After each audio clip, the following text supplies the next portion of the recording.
Well, we got cranked up about 5:40 this morning with flex, simply just for the turnaround for Saturday. I don't like leaving the practice field at 6:30 on Friday afternoon, and then you come back for a Saturday morning practice, and I want to give some recovery time, also be able to review the film and install for Saturday. So it's really not any magic deal there. We're just trying to separate the practices. We did this last year, and the kids liked it from the standpoint of not leaving the practice field at 6 o'clock and then coming back and starting practice that early in the morning. That's really all it is, just for their legs. Really, good tempo this morning. Very pleased with that. I thought we were a little complacent in some spots on Wednesday, and we met yesterday and addressed it. And I thought we came out today and competed. A lot of things we still got to clean up. Max Garcia missed this morning. He should be back tomorrow with a back. He's fine. Just a day-to-day. No other injuries at this point that I know of.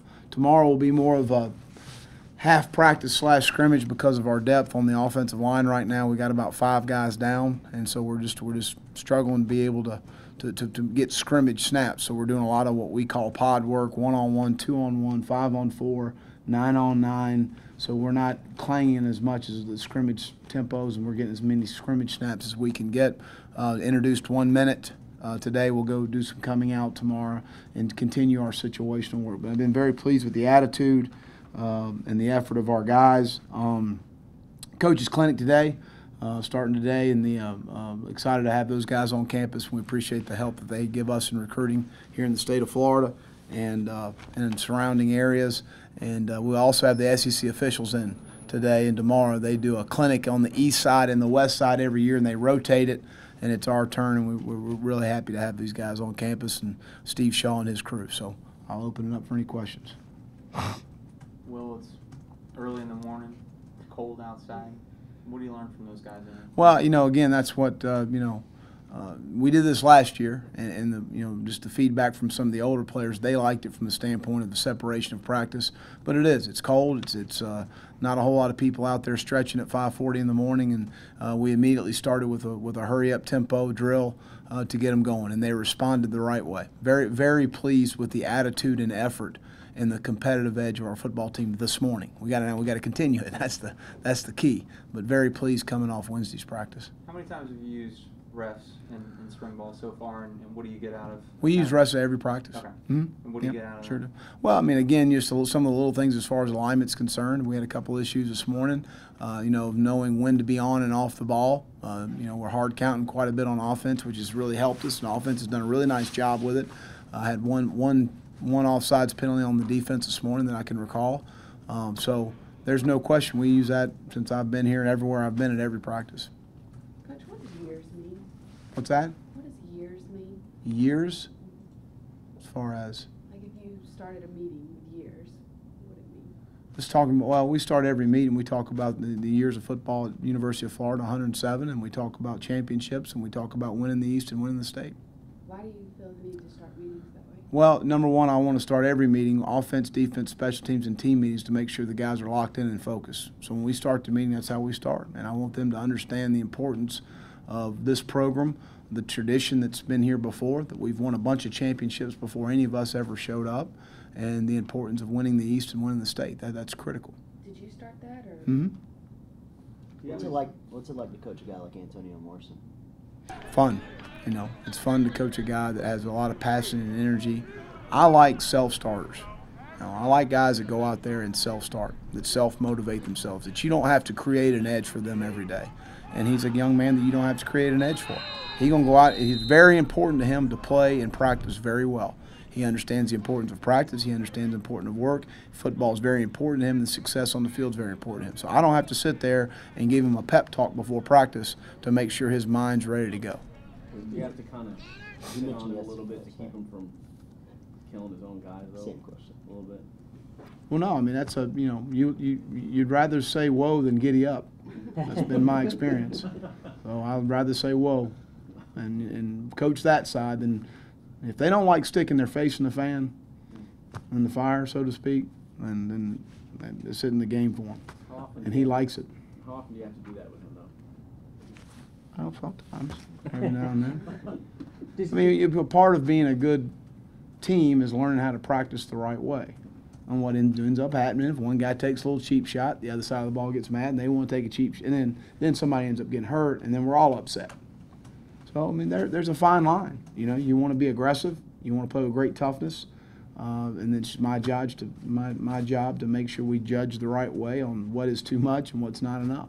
And he's certainly one that pushes the envelope. Does he call the plays? What's that? Does he call the plays for them? Yeah, he relays the defenses. He and Mike, and then obviously the safeties, and we get that's something that's the communication factor in our defense, because we do a lot of check with me at the line of scrimmage as far as formation sets and things. Very critical, and something he's got to continue to work on. It's easy to do out there on the practice fields. It's hard when you get in front of 90,000 people and he's a very emotional young man, and that's something that we're trying to let him table a little bit. You know, he's got to understand he's got to lock to the next play, play the next play, play the next play. Regardless of the results of the previous play or the circumstances or situations of the game, you got to move and play the next play. Do you see him emerging as like the defensive leader? I think he certainly will be one of the guys. I mean, Dominic Easley's a guy that's played a lot of football, has played very well, and is very similar as far as his traits are concerned as a player. I mean, very physical, tough, hard-nosed, plays the game the right way, plays the game you want it to be played. You know, he's one of those guys. Are there any position groups that you'd like to see make major strides in scrimmage? Yes. Depth at linebacker, safety, tight end. Continue to create some things outside the receiver position. Those are the ones that would jump out at me, though. I think we need to make some more positive strides. I mean, that's, consistency out wide. Tight ends need to improve. But linebacker and safety are two critical areas of our football team. We got to continue to take steps forward. Crawford Kerr was here this morning, former Great Wall member in the 80s. It's great to see him back here. He was up early. Did somebody have to point him out to you? No, actually, I remember Crawford. I remember the Great Wall, Phil Bromley, Jeff Zimmerman, Crawford Kerr, Lomas Brown. You got them all. Yeah. 1984. Billy Henson, was he on there too? I don't remember Billy. Coach, you got an update on Jessamine Dunker? Still suspended, or? Still suspended. Mm-hmm. Okay. Is that going to be through the whole spring? We're going to let the legal process take its course, and once that decision is made, then I'll make a decision. When Anzalone hurt, who's repping it? Darren Kitchens. Darren moved in, and of course is a guy that's played a lot of position for us and does a lot of things for us. Can play Sam, can play Mike, can play Will. And he can do a lot of things for us, and Daniel McMillan continues to rep in there. Jeremy Powell's been a guy that we can move some different spots. Naron Ball continues to play Sam and Buck, so gives some rush on third down and some Sam in regular downs. So that's been kind of what we've rotated through there. You kind of like having a bunch of linebackers that can kind of play everywhere, right? Yeah, just because of injuries, you got to be able to play. And really, our Mike and Will, they're mirrored positions. There's not a whole lot of difference. And when you get nickel, the Mike and dime, there's a little different coverage responsibilities. There's a little different, job description. But when we're in regular Mike and Will, same to me. How much of an anchor is Hunter Joyer for the offense? It seems like. But he can do so many things. He can be a fullback, he can be a one back, he can be a short yardage back. He's got really good hands. He's very good in protection. I just think he's a smart football player. You look back what he did as a true freshman as a fullback in this league was pretty remarkable.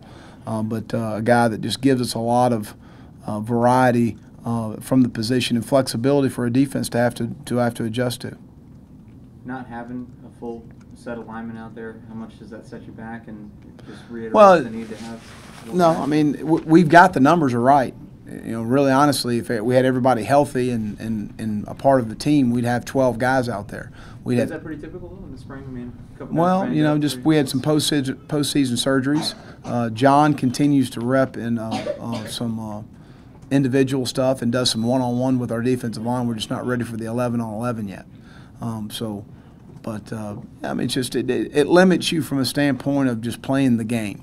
But we segment things so much, whether it's scale or half-line pass, half-line run. We're able to do things and get great fundamental technique work. You do miss some of the 11-on-11, and that's when you play. That's when when they are all our defensive guys, they think they thud Matt Jones and make the tackle. I want to see if they can really tackle him in the scrimmage. Those defensive guys, you know how they are. So, but I want to see if they want to go stick their face in there when they got to get the guy on the ground. You've been able to have, with Elam playing slot, and then some nickel slot, and then Mhm. Poole now, Mhm. that a bigger bodied guy in there. Is there any advantage to that? Yes, because of blitzing and because you got to be able to play the run.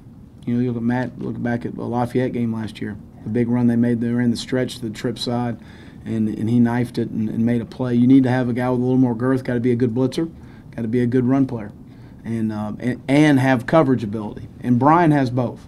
Brian's a guy that's got some good potential for the position, and I think he's had 6 very solid spring days so far. I've been very pleased to this point. Again, young player, consistency in his performance all the way through. And that's what my challenge for him is, day in, day out, continuing to do it. How much of an asset can Matt Jones be in the passing game? He's very good hands. That was one of the things that jumps out at you at Armwood for Coach Callahan down there. They got a lot of empty and put him in the slot through the bubbles and the different things and vertical routes to him. That was one of the things we really liked about him, other than his physical run style. But very good in protection, extremely intelligent. He's got the whole package as far as the back. Now he's just got to continue to do it consistently. Something I really challenged him Wednesday with was the standpoint of when you came in, it was very difficult sometimes for freshmen to come in and really focus day in, day out in meetings and practice and understand the importance of the preparation process that you've got to have to be a good player. And he saw the light go off late in the year, and you saw his performances picked up and his touches picked up and our confidence in him picked up and his confidence in himself. And I feel like the first all season he was very good, and the first couple days of spring very pleased, and then you get a little lackadaisical in our approach. And that's something we can't do. You can't afford to do. Complacency kills your program. And when you get complacent and you feel good about where you are, that's not good. You got to be very comfortable feeling uncomfortable in this building. When you have a guy like Alex, an early enrollee who gets knocked out so early, what do you say to him to keep his spirits up, and how involved is he still? Well, he's very involved. He's in every meeting, he's every practice. Obviously, getting great mental repetition. Same thing with Matt Rowland. Here's a young man that came in with a torn ACL, but not just coming to school early is not just about playing football.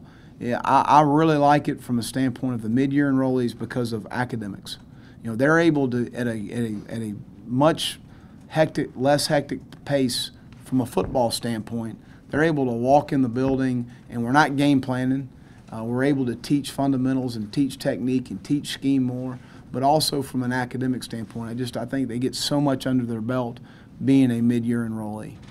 You surprised that, Brent was talking about it, Mike Gillisley only having 16 catches out of the backfield, said that maybe you could incorporate the screen game a little bit more, and part of that was just checkdowns, maybe a couple that got away from you there. Do you agree? Do you see that being? Well, I think that a lot of the intermediate passing game was to Jordan Reed. So that's where we're kind of searching right now. And, involving the backs more now and getting the ball to your playmakers is the #1 option. And certainly I think our backs are capable of that if we can't get the production from the tight end position. Couple final questions. The kicker's doing any better? And No, we need to get better. How much? I mean, that's obviously got to be a huge worry. Yeah. I mean, you lose the best kicker I've ever been around. So there's no question it's a huge concern, and we need to get better. You guys talked last year about how having him was a safety net for your offense, but if you don't have a reliable kicker, how much does that kind of change? Well, it changes your approach. I mean, changes your game, your calls. When you we're doing 1 minute today, and instead of saying, guys, we need to get the ball, we were saying that the offense was down 3. All right, guys, we got to get the ball to the 37-yard line when Sturgis walking on the sideline. Now we need to get a lot closer. And your confidence factor is a little different. So, I mean, it changes everything. Now we cross the 50. You're on the 42. Brent's calling a hitch, a slant, a diagonal curl, combination route, ball's out quick. Now you got to call a vertical route. 13 seconds situation this morning. 13 seconds, 1 timeout. I mean, his call was a lot different than it would have been a year ago. Because I'm looking at it, and I'm looking at DJ going, his call going to be different than it was a year ago. But it is. It changes the game, and it does. People don't realize. I mean, it's the luxury of knowing 37-yard line anywhere on the field, because he was very good from both hashes and the middle. Some kickers only are very efficient from one hash. They want to get the ball to a certain area on the field, a nice grass patch. You know, I mean, Sturge, it didn't matter. He didn't care. Put it down and let's go kick it. That's what his attitude was. So those guys we need to get confidence in them. They need to get confidence in themselves. They continue to kick. We also got to, we got to work out some snaps, and we got to hold better. I mean, there's a lot of operation things that need. I think we're protecting better than we did a year ago. Now we've changed some things there that I feel comfortable with. But we need to hold better, and we need to kick it better. Did you make the field goal today in that drill? We didn't get close enough. No. So that's still wide open, kicker? Wide open. Final question, guys? Kyle's not doing anything live because of his shoulder, so we're not putting him in the punt situations, and so we're just kind of working through that. Last question, guys? Is he a guy that's ever kicked field goals, Christie?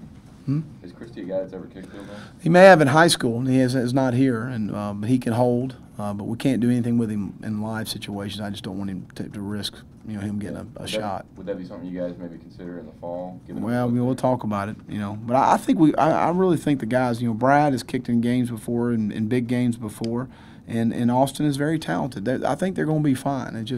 We just got to get more consistent, and a little bit of it is, you leave a guy that you had such confidence and the team had such confidence in, and now you're a little bit of the unknown. And the unknown for a coach is never good.